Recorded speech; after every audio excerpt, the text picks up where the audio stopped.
हे पहा, सोप्या पद्धतीने घरच्या घरी डेसिकेटेड कोकोनट तयार झालेले आहे। हे डेसिकेटेड कोकोनट बनवण्याची ही खूपच सोपी पद्धत आहे। नमस्कार, मी कविता's टेस्टी फूड मध्ये सर्व खवय्यांचे पुन्हा एकदा स्वागत करते। श्रावण महिना सुरू आहे। या महिन्यामध्ये आपले भरपूर सणवार असतात। सर्वात आधी नारळी पौर्णिमा, त्यासोबत लागोपाठ गणेश चतुर्थी येत आहे। तर अशा वेळी ओल्या नारळाचे बरेच पदार्थ आपण बनवत असतो। तर त्याकरिता ओल्या नारळाचा पांढरा शुभ्र किस झटपट कसा करता येईल ते पाहणार आहोत। पण नारळ फोडण्यापासून त्याचा चव करेपर्यंत किंवा किसून घेईपर्यंत तसा बराच वेळ लागतो। त्यात सर्वात अवघड गोष्ट म्हणजे नारळापासून कवच कसं काढायचं। तर आपण पाहूया सोप्या पद्धतीने नारळापासून कवच कसं काढायचं आणि त्यासोबत कोणतेही मशीनचा वापर न करता खोबरं कसं खवायचं किंवा त्याचा चव कसा करायचा आणि त्या नारळाच्या चवापासून सोप्या पद्धतीने डेसिकेटेड कोकोनट कसं करायचं ते आज आपण पाहणार आहोत। रेसिपी नेहमीप्रमाणे भरपूर टिप्ससह तुमच्याबरोबर शेअर केलेली आहे। चला तर रेसिपीला सुरुवात करूया। चॅनलला अजून सबस्क्राइब केले नसेल तर जरूर सबस्क्राइब करा, ते निशुल्क आहे। साठी बघा, मी इथे नारळ घेतलेले आहे। नारळ घेताना ना चांगला फ्रेश नारळ घ्या आणि असा व्यवस्थित हलवून घ्या। भरपूर असा व्यवस्थित पाणीवाला नारळ घ्या तुम्ही। ही नारळाची शेंडी आहे ना, ही आपण आता काढून घेऊया। देवाला फोडताना ही शेंडी आपण तशीच ठेवतो आणि मग नारळ फोडतो।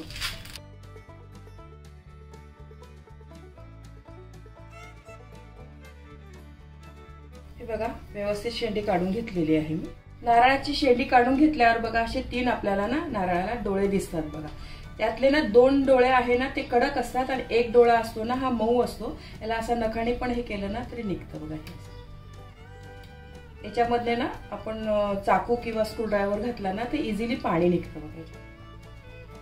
चाकूने ना घातलं तर व्यवस्थित असं होल पडतं बघा त्याला। या होल मधनं ना आपण सर्व पाणी काढून घेऊया। आता पाणी काढताना ह्याच्यामध्ये जरासा कचरा पण येतोय, नंतर हे पाणी ना आपण गाळून घेऊया।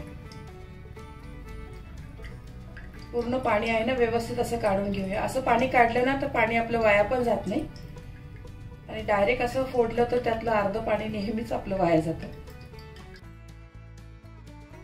नारळातलं सर्व पाणी काढून घेतलेलं आहे बघा। छान अर्धी वाटी पाणी निघालेलं आहे। हे पाणी तुम्ही प्यायला पण वापरू शकतात किंवा केसांना पण लावलं ना तर केसांची पण वाढ छान होते या पाण्याने।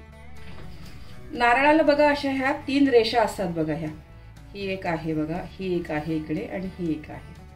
याच्यावर ना असं व्यवस्थित मारलं ना तर नारळ आहे ना छान मधनं व्यवस्थित फुटतो हा नारळ। या नारळाला आहे ना मधनं अशी एक पाण्याने रेष करून घ्या तुम्ही लागलंच तर, म्हणजे तिथंच मार द्यायचा आपल्याला, म्हणजे ह्या नारळाचे ना 2 भाग व्यवस्थित होईल।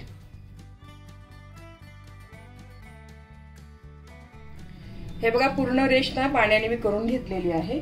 इथेच आपल्याला ना आता ह्या भागावर आहे ना, ह्या 3 भागावरच आपल्याला असं मारायचं आहे बघा।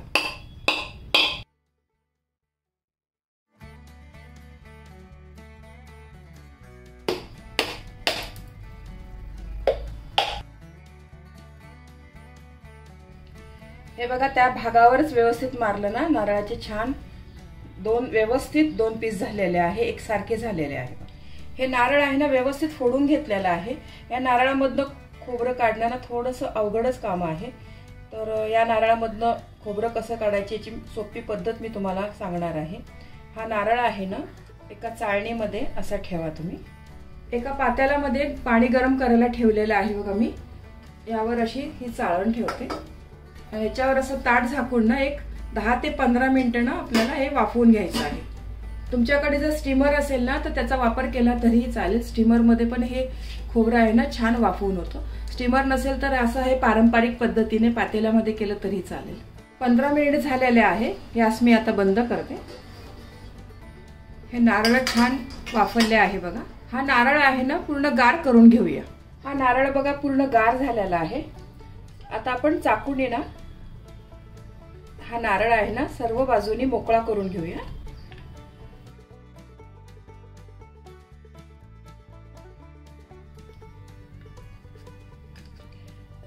हा बघा, सर्व बाजूनी ना नारळ छान वेगळा झालेला आहे बघा, मोकळा आणि पटकन निघालेला आहे बघा। काही सुद्धा त्रास झालेला नाही नारळ काढताना। याच पद्धतीने आपण नारळ काढून घेऊया। सोपी पद्धत आहे बघा। नारळ ना या करवंटीमधनं काढण्याची अजिबात काही त्रास झालेला नाहीये। तुम्हाला असं वाटेल की हा नारळ आता आपण वाफवून घेतलेला आहे, मग पदार्थांमध्ये घातले तर याची चव बिघडेल का? अजिबातच बिघडत नाही। मी नेहमी या पद्धतीने केलेला आहे आणि पदार्थांमध्ये वापरलेलं पण आहे। खूप सोपी पद्धत आहे बघा नारळ हे करवंटीमधनं काढण्याची। आता लवकरच गणपती बाप्पाचे आगमन होणार आहे। बाप्पाला मोदकामध्ये नारळ तर भरपूर लागतात आपल्याला, आणि 4-5 असे नारळ असेल तर फोडायचा पण फार कंटाळा येतो, थोडं किचकटच काम आहे। या मी 3-4 पद्धती दाखवलेल्या आहे ना, त्यापैकी कोणतीही पद्धत वापरून तुम्ही हे नारळ व्यवस्थित फोडू शकता। हा बघा दुसरा पण नारळ आहे ना व्यवस्थित निघालेला आहे। दोन्ही नारळ आहे ना छान मस्त अख्खे निघालेले आहे। हा नारळ आहे ना व्यवस्थित कपड्याने मी पुसून घेतलेला आहे। जरा थोडा कचरा वगैरे लागला असेल ना तो काढून टाकायचा पिलरच्या सहाय्याने ना। याच्यावरचं हा पाटीचा हा काळा भाग आहे ना व्यवस्थित काढून घ्या।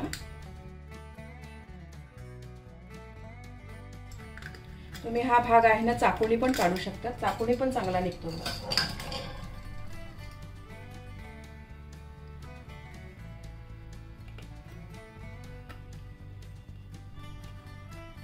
व्यवस्थित पूर्ण काढून घ्यायचा आहे आपल्याला भाग। याच पद्धतीने ना पूर्ण मी हा पाटीचा काळा भाग ना काढून घेते। हा बघा नारळाचा ना पाटीचा भाग पूर्ण काढून टाकलेला आहे मी। छान पांढरा शुभ्र नारळ झालेला आहे। तिसरी पद्धत पण मी तुम्हाला सांगते बघा। हे मोठी आहे ना किसनी, या किसनीवर असं असं किसलं ना तरी पण हा भाग आहे ना व्यवस्थित निघतो बघा। अलगद वरचा भाग आहे ना तो असा नुसता किसून काढायचा। तुम्हाला जी पद्धत सोपी वाटेल ना त्या पद्धतीने तुम्ही काढू शकता।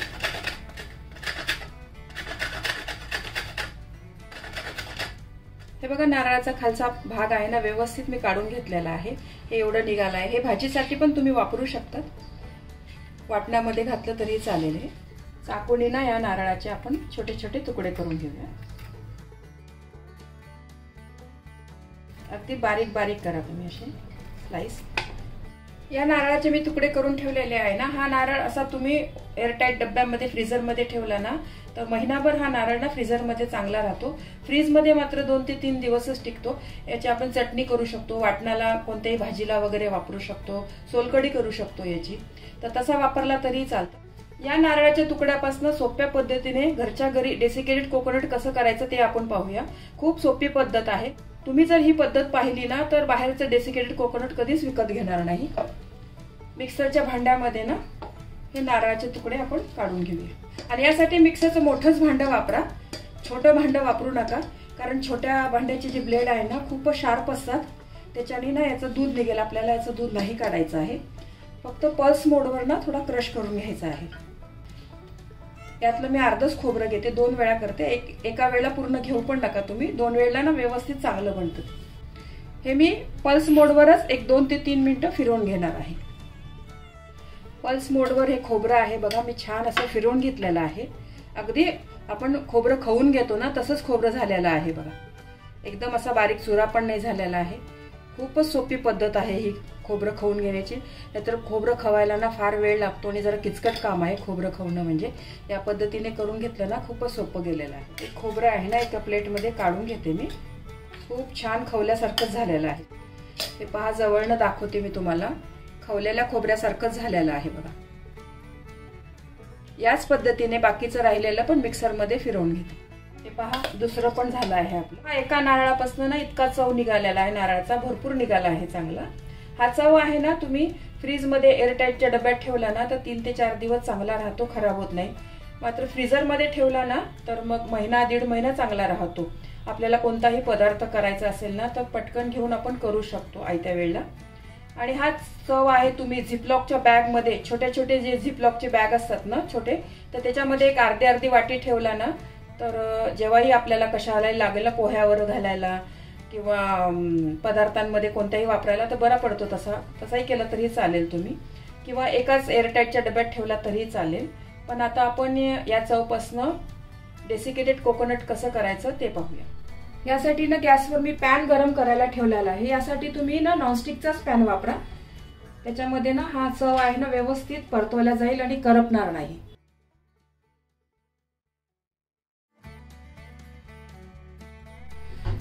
हा चव आहे ना आपल्याला बारीक गॅसवरच हा हलवून घ्यायचा आहे, परतवायचा आहे. याच्यातलं जे दूध आहे ना ते आपल्याला व्यवस्थित सर्व आटवून घ्यायचं आहे. अजिबात मोठा गॅस करायचा नाही, नाहीतर खोबरं भाजल्यासारखं होईल, आपलं डेसिकेटेड कोकोनट दिसणार नाही. मग याची काळजी ना जरूर घ्या तुम्ही. एक 10 ते 12 मिनिटं तरी लागतात एवढं हे करायला, या प्रोसिजरला. एक 5 मिनिट झालेले आहे बघा. थोडंसं हे खोबरं आहे ना कोरडं झालेलं आहे आधीपेक्षा. अजून एक 7-8 मिनिटं तरी लागेल आपल्याला. एकदम कोरडं चांगलं करून घ्यायचं आहे आपल्याला.